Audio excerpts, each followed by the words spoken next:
नमस्ते बच्चों, मेरा नाम लकिया आहूजा है। मैं आपको कक्षा 11 के समाजशास्त्र का अध्यापन करवा रही हूँ। बच्चों, कक्षा 11 के समाजशास्त्र में हम अपनी द्वितीय पुस्तक समाज का बोध का अध्ययन कर रहे हैं। हम इस पुस्तक के अपने तीसरे अध्याय को पढ़ रहे हैं। हमारी पुस्तक के तीसरे अध्याय का नाम है पर्यावरण और समाज। हम इस अध्याय के अब तक 3 भाग पूर्ण कर चुके हैं। आज हम इस अध्याय का चौथा भाग पढ़ने जा रहे हैं। इस चौथे भाग में हम पढ़ेंगे सतत विकास के बारे में। तो चलिए शुरू करते हैं। पारिस्थितिकी और अर्थव्यवस्था के बीच एक जटिल संबंध रहा है, लेकिन एक बात निश्चित है कि जब तक दोनों के बीच संतुलन नहीं होगा तब तक मानवता का भविष्य बेरंग रहेगा। तो हम इस बात को समझना हमें आवश्यक है कि पारिस्थितिकी और अर्थव्यवस्था इन दोनों के बीच हमेशा से ही एक जटिल संबंध रहा है। ये जटिल संबंध है और ये जटिल संबंध जो है ये हमेशा ऐसा ही बना रहेगा। लेकिन एक बात यहाँ पर निश्चित है, वह क्या है कि जब तक इन दोनों के बीच एक संतुलन नहीं व्याप्त हो जाएगा, एक संतुलन की स्थिति नहीं आ जाएगी, तब तक मानवता का भविष्य बेरंग रहेगा। यानी पारिस्थिति को नुकसान पहुंचाते हुए यदि अर्थव्यवस्था को आगे बढ़ाते जाया रहेगा तो उस स्थिति में मानवता का जो भविष्य है वो बेरंग ही रह जाएगा। पिछले 300 सालों से जिस तरह से आर्थिक विकास ने प्रकृति को नियंत्रित करने और जनसंख्या के एक वर्ग को लाभ पहुंचाने के लिए बेरहमी से उसके शोषण पर जोर दिया है, उससे हजारों वनस्पति और जीव जंतुओं की प्रजातियों के विलुप्त होने की संभावना बढ़ गई है। तो बिल्कुल पिछले 300 सालों की हम बात करें तो इन पिछले 300 सालों से जिस प्रकार से आर्थिक विकास आगे बढ़ रहा है और इस आर्थिक विकास ने प्रकृति को जिस प्रकार से नियंत्रित करने का प्रयास किया है और जनसंख्या के किसी विशेष वर्ग को लाभ पहुंचाने के लिए बेरहमी से उसके शोषण पर भी जोर दिया है। यानी किसी खास लोगों को लाभ देने के लिए, उन्हें फायदा पहुंचाने के लिए लगातार ही क्या हो रहा है कि हमारी जो प्रकृति है उसके साथ खिलवाड़ हो रहा है, उसको नुकसान पहुंचाया जा रहा है। उससे हजारों वनस्पति और जीव जातियों की जो प्रजातियां हैं, जीव जंतुओं की जो प्रजातियां हैं, उनके विलुप्ति की स्थिति बन गई है। यानी कई ऐसी वनस्पतियां हैं, कई ऐसे जीव जंतु हैं जो अब विलुप्ति के कगार पर आ चुके हैं और उसका कारण है तेजी से हमारा होता हुआ आर्थिक विकास, जिसके मद्देनज़र प्रकृति के संसाधनों को बिल्कुल बिना सोचे समझे ही उपयोग में लिया जाता रहा है। गैर नवीनीकरण ऊर्जा के प्रयोग पर जोर और बड़ी संख्या में नई नस्लों की शुरुआत के कारण और औद्योगिक दुनिया की बढ़ती मांग को पूरा करने के लिए पारिस्थितिकी के क्षेत्र में बहुत तबाही हुई है। तो बिल्कुल गैर नवीनीकरण ऊर्जा का जो प्रयोग है वो बढ़ता ही रहा, उस पर जोर दिया जाता रहा और बड़ी संख्या में नई नस्लों की शुरुआत के लिए कई सारे प्रयास किए गए और इन नई नस्लों की शुरुआत की गई और औद्योगिक दुनिया की जो बढ़ती हुई मांग रही, उस बढ़ती हुई मांग को पूरा करने के लिए पारिस्थितिकी के संपूर्ण क्षेत्र में ही काफ़ी कुछ तबाह हो गया है। दुनिया भर में चिंता बढ़ रही है कि यदि प्राकृतिक संसाधनों की कमी और जैव विविधता के विलुप्त होने की वर्तमान गति कुछ समय तक इसी तरह चलती रही तो भविष्य में आने वाली पीढ़ी को उसकी कीमत चुकानी होगी। तो दुनिया भर में इस बारे में अब चिंता भी बढ़ने लगी है कि यदि प्राकृतिक संसाधनों की जिस तीव्रता से कमी आ रही है, यह कमी इसी प्रकार चलती रही और इसके साथ ही जो जैव विविधता है उसकी विलुप्ति भी इसी कदर आगे चलती रही तो भविष्य की जो पीढ़ियां आएंगी, उन पीढ़ियों के सामने बहुत बड़ा संकट खड़ा हो जाएगा और उन पीढ़ियों को इस तबाही की एक बड़ी कीमत चुकानी पड़ेगी। सतत विकास वह विकास है जो भविष्य की ज़रूरतों को पूरा करने के लिए भविष्य की पीढ़ियों की क्षमता को जाने बिना वर्तमान की ज़रूरतों के साथ समझौता करता है। तो बिल्कुल हमें चर्चा करनी है सतत विकास के बारे में। अब ये किस प्रकार का विकास है? तो सतत विकास एक ऐसा अभिप्राय है या एक ऐसी अवधारणा है जिसके अंतर्गत भविष्य की ज़रूरतों को पूरा करने के लिए जो भविष्य की पीढ़ियां होंगी उनकी क्षमता को हम जान नहीं सकते हैं, और उस क्षमता को जाने बिना ही वर्तमान का जो उपयोग है उस उपयोग को समझौते के साथ ही आगे लेके चलना होता है। यानी जब सतत विकास को ध्यान में रखा जाता है तो वर्तमान स्थितियों में अपनी ज़रूरतों को कम किया जाता है या प्राकृतिक संसाधनों को इस लिहाज से संजोया जाता है, उनका संरक्षण किया जाता है कि भविष्य की जो आने वाली पीढ़ियां हैं वो भी इन संसाधनों का वास्तव में उपयोग कर पाएं। इसमें दो प्रमुख अवधारणाएं शामिल हैं। ज़रूरतों की अवधारणा विशेष रूप से दुनिया के गरीबों की आवश्यक ज़रूरतें जिनको अतिरिक्त प्राथमिकता दी जानी चाहिए। तो इसमें दो प्रमुख अवधारणाओं को शामिल किया जाता है। पहली है ज़रूरतों की अवधारणा, और इसके अंतर्गत भी विशेष रूप से किनकी बात की जाती है?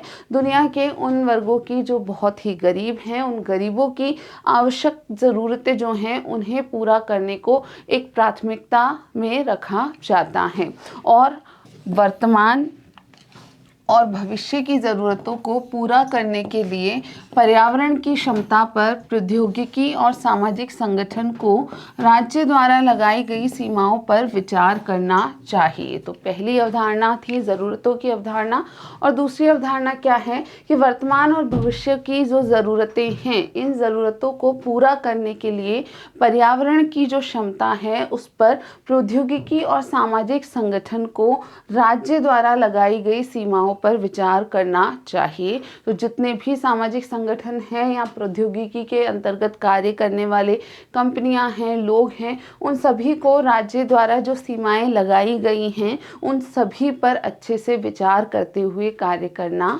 चाहिए। ब्रेनलैंड की रिपोर्ट अक्टूबर 1987, इसी ब्रेनलैंड की रिपोर्ट में वास्तव में सतत विकास की अवधारणा को सर्वप्रथम प्रस्तुत किया गया था।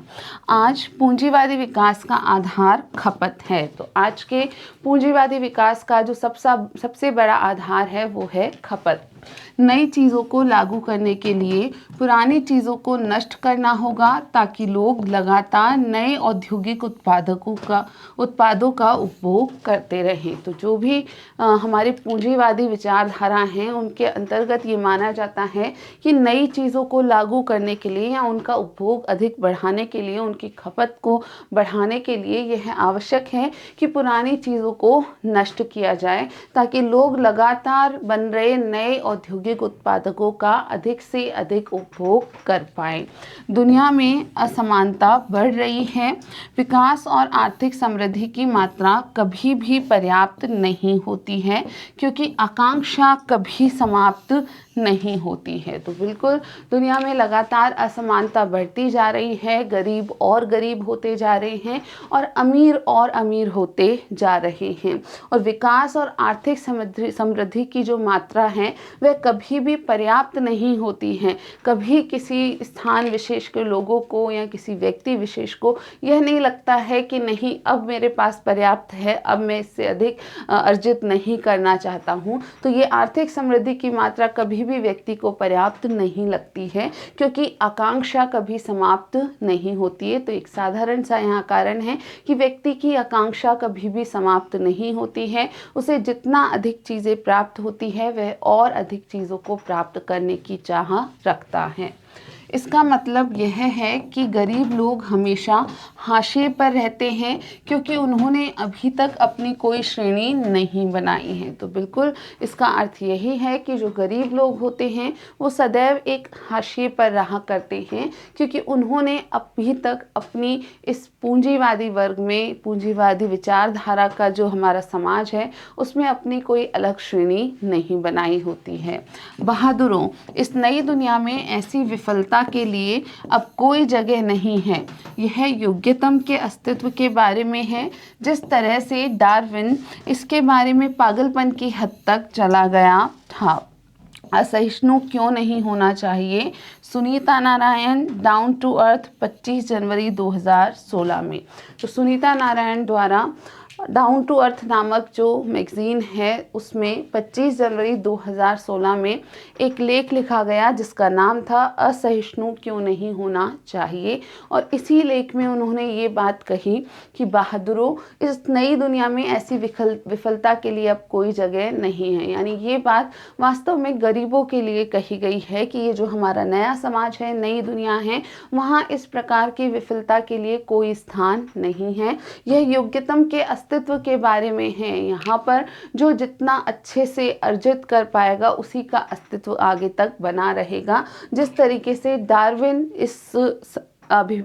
जिस प्रकार से डार्विन इसके बारे में एक पागलपन के हद तक चले गए थे, ऐसा कहना है सुनीता नारायण का। तो जिस प्रकार डार्विन ने योग्यतम के अस्तित्व की बात करी थी जैविक संदर्भ में, उसी प्रकार से सुनीता नारायण ने यहाँ पर आर्थिक संदर्भों में योग्यतम की जो उत्तरजीविता है या योग्यतम का जो अस्तित्व है उसकी बात की है।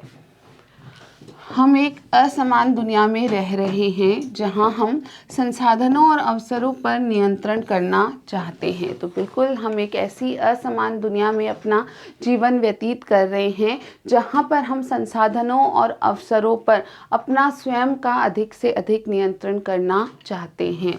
जहां सामाजिक स्तरीकरण की मौजूदा व्यवस्था ने कुछ लोगों को पहले से ही उपलब्ध संसाधनों और अवसरों के अधिकांश भाग को नियंत्रित करने के आसान अवसर दिए हैं। तो यहाँ हमारी इस दुनिया में सामाजिक स्तरीकरण की जो मौजूदा व्यवस्था है उस सामाजिक स्तरीकरण की व्यवस्था ने ही कुछ लोगों को पहले से ही जो उपलब्ध संसाधन हैं और अवसर हैं उनके अधिकांश उपयोग को या उस पर अधिकतम नियंत्रण की जो समर्थता है वो प्रदान की है।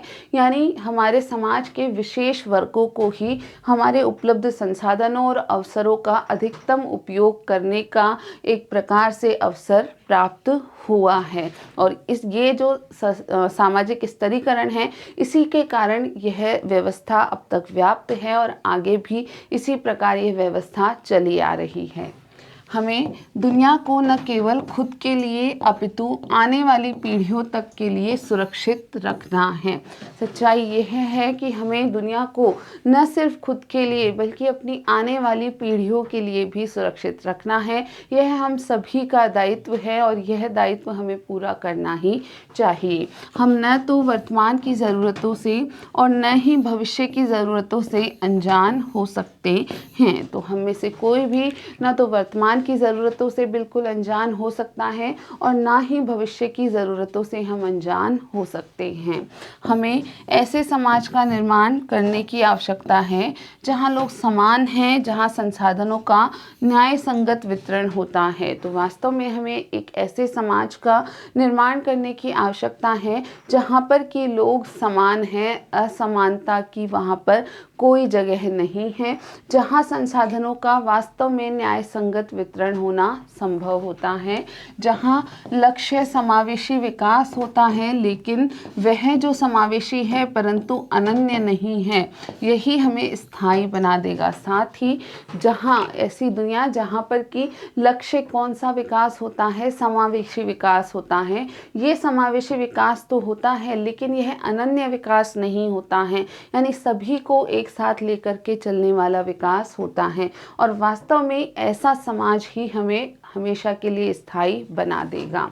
इन तथ्यों के प्रकाश में संयुक्त राष्ट्रों के 193 सदस्यीय राज्यों के साथ वैश्विक सिविल सोसाइटी ने एक विचारशील प्रक्रिया के माध्यम से इसका नेतृत्व किया और 17 भूमंडलीय लक्ष्यों के साथ सतत विकास के 196 लक्ष्यों का विकास किया।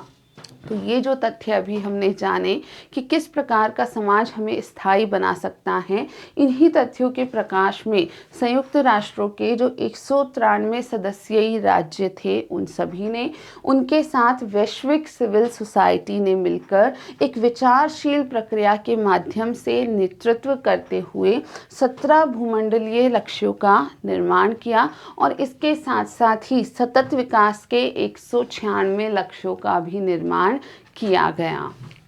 इन लक्ष्यों को भूतपूर्व संयुक्त राष्ट्र महासचिव बान की मून ने अपनी भावनाओं में व्यक्त किया और कहा कि कोई प्लान बी नहीं हो सकता क्योंकि कोई बी ग्रह नहीं है।